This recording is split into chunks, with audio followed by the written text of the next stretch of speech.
Good evening विद्यार्थी मित्रांनो, आपले सर्वांचे double O academy online platform channel वरती सहर्ष स्वागत आहे।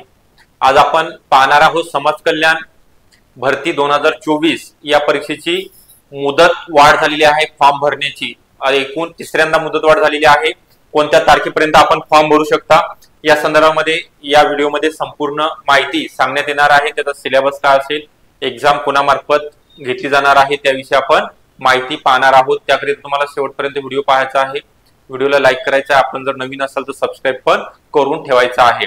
त्या अगोदर समाज कल्याण आपल्या डबल ओ अकॅडमी मध्ये जी बॅच स्टार्ट झालेली आहे यामध्ये समाज कल्याण विभाग बॅच 2025 करिता गट क आणि गट ब दोन्ही पदाचा यामध्ये समावेश असणार आहे। बॅचचे जे वैशिष्ट्य आहेत यामध्ये जुन्या प्रश्नपत्रिका विश्लेषण, पीवायक्यू सोबत एमसीक्यू टॉपिक वाईज, त्यानंतर सर्व विषयाचे रेकॉर्डेड लेक्चर आपल्याला बघायला मिळणार आहेत।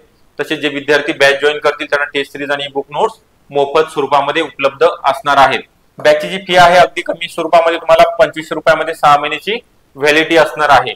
बॅच जॉईन करण्याकरिता अकॅडमीचा जो मोबाईल क्रमांक आहे 8010457760 या नंबरवरती तुम्हाला कॉन्टॅक्ट करायचा आहे। ठीक आहे, जे नोटिफिकेशन आलेला आहे समाज कल्याण आयुक्तालय पुणे या ठिकाणचं तो आपण रीड करूया। समाज कल्याण आयुक्तालय महाराष्ट्र राज्य पुणे व सामाजिक न्याय व विशेष विभाग महाराष्ट्र राज्य मुंबई, समाज कल्याण आयुक्तालय महाराष्ट्र राज्य पुणे यांच्या आस्थापनावरील वर्ग 3 च्या संवर्गातील विविध पद भरतीकरिता दिनांक 10/10/2024 सविस्तर जाहिरात प्रसिद्ध करण्यात आली होती। नमूद सरळ सेवेची रिक्त पदे भरण्याकरिता ऑनलाईन स्वरूप ऑनलाईन अर्ज स्वीकारण्याची मुदत दिनांक 11 नोव्हेंबर 2024 पर्यंत, सदरची मुदतवाढ दिनांक 30 नोव्हेंबर 2024 पर्यंत वाढवण्यात आली असून सद्यस्थितीत ऑनलाईन अर्ज करणे स्वीकारण्याची मुदत 31 डिसेंबर 2024 पर्यंत वाढवण्यात आलेली आहे। याची सर्व उमेदवारांनी नोंद घ्यायची आहे। ज्यांचे कोणाचे फॉर्म भरायचे राहिले असतील त्यांनी फॉर्म भरून घ्यायचे आहे।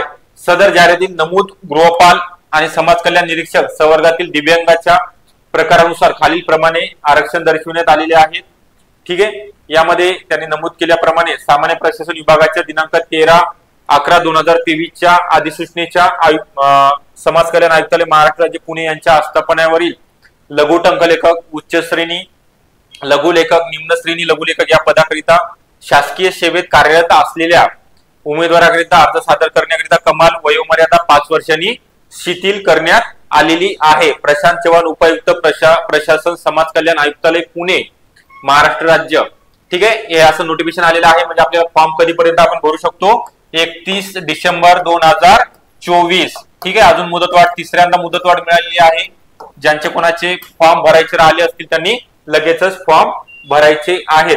त्यानंतर आपण बघणार आहोत यामध्ये जे महत्त्वाचे पद आहेत, वरिष्ठ समाज कल्याण निरीक्षक असेल, कनिष्ठ समाज कल्याण निरीक्षक, परिवीक्षिका अधिकारी, महिलांकरिता खास करून परिवीक्षक अधिकारी खूप छान पद आहे। लघु टंकलेखक असेल, निम्न श्रेणी लघु टंकलेखक या 5 ते 6 पदाचा समावेश असणार आहे। यामध्ये जे विषय आहेत समाज कल्याण भरती 2024 करिता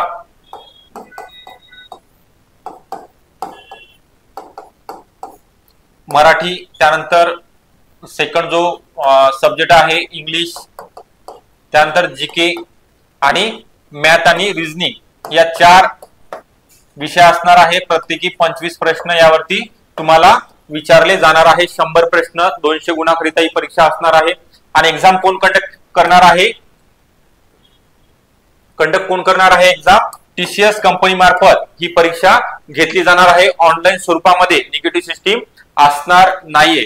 तर जास्तीत जास्त मार्क मिळवण्याकरिता डबल ओ अकॅडमी मध्ये ज्या बॅचेस स्टार्ट झालेल्या आहेत त्याविषयी आपण यामध्ये ज्या आहेत समाज कल्याण असेल किंवा आयसीडीएस आयुक्तालय पुणे भरती महिलांकरिता गृहपाल असेल किंवा परिवीक्षक अधिकारी सांगितल्याप्रमाणे त्या पदाकरिता तुम्ही अप्लाय करू शकता। ओके, आपल्याला व्हिडिओ आवडला असेल व्हिडिओला लाईक करायचा आहे। तसे आपण जर नवीन असाल चॅनलला तर सबस्क्राइब नक्की करून ठेवायचा आहे। ओके, धन्यवाद सर्वांचे।